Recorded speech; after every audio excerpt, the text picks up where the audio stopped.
and welcome to another video on AGR Technology. I'm Alessio, and in today's video I'm going to be showing you how you can use Hashtoolbox to calculate hashes for different files on your computer. So what exactly is a hash? Well, every single time you make a change to a file on your computer, it has a string of text that's associated with that file, which is called a hash. And a hash essentially acts as a unique identifier for that specific file. So whenever you make changes to that file, the resulting hash will change with it.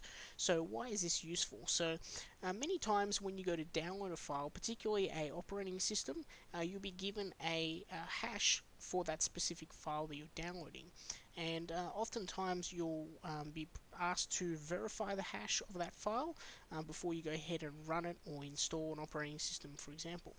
So the reason why it's important to verify the hash is for a few different reasons. So the first one is to make sure that the file that you have isn't corrupt. So many times you might download a file, and particularly if it's a large file, your internet connection may drop out for a brief moment during that period, or your internet connection might be unstable. And if that is the case, the file that you have downloaded may be corrupt or may be missing some components. So rather than install an operating system and realize that something is not working halfway through, you can verify the hash first to make sure that what you've got is the correct full file with everything included.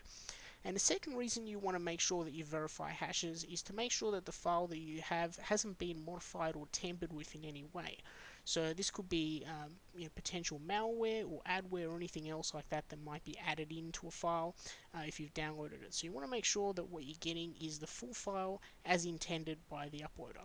So in this video we'll be showing you how to use Hashtoolbox to do just that.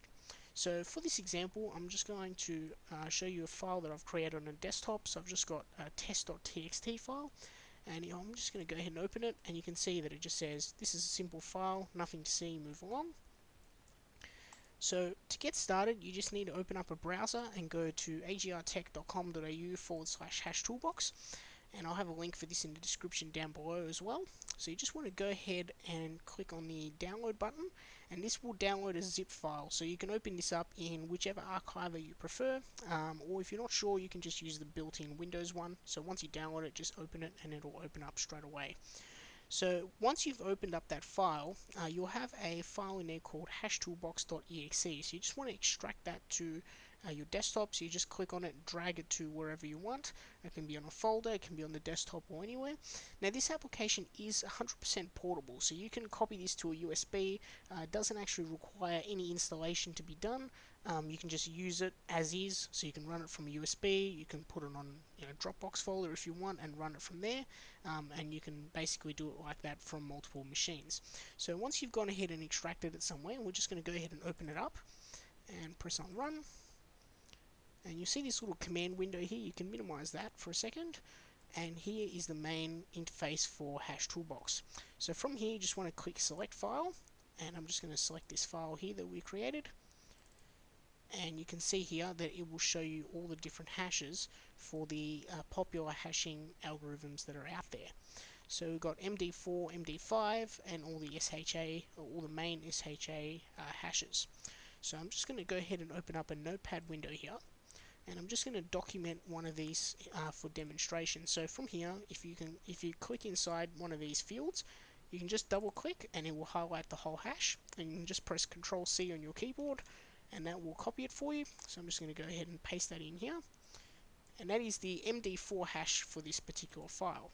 So to demonstrate, I'm just going to go ahead and open it up again, and this time I'm going to remove all of this and just add an exclamation mark. Go ahead and save that, and I'm just going to calculate it again, and you'll see that the hash has changed. So I'm just going to go ahead and select that and just copy this, and we can see that that file has definitely changed. So we know that that file has been altered because the hash is now different. So many times you'll have a hash provided to you by a website. For example, on our website here, this is one of our other programs, Wi-Fi password recovery tool. You can see underneath the download button that there is a hash here provided. So if you were to download the file, you could compare it to make sure that what you've got is the right file. So that was a quick demonstration on how to use Hashtoolbox. Hope you guys enjoyed the video. If you did, be sure to comment down below and also subscribe for more updates. Also check out agrtech.com.au for some of our other software utilities, as well as blog, which has a range of tech tips to help you with your everyday computing. And thank you, and as always, enjoy the rest of your day.